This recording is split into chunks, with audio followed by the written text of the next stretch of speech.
person has its own stories, stories that gives lessons.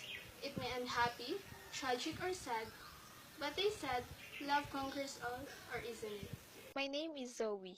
I've been in a 5 year relationship with Ron, my ex-boyfriend. We were not perfect. We do argue, but at the end, we say sorry. They said, I'm lucky to be with Ron. Yes, I'm lucky. But every relationship in this world has an end. Maybe I'm just too unlucky to end up broken with him.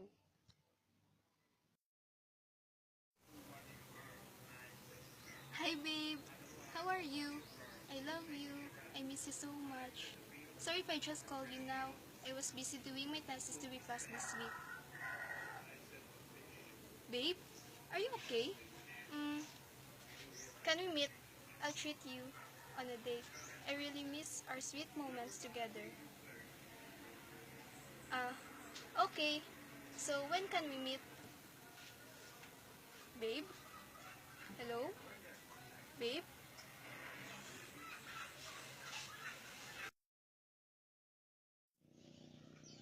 I texted him 1,000 times and called him every day, but I didn't receive any calls or even a single text from him. I am worried about him. I really need to see him.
I felt depressed, and then one day I saw him with another girl.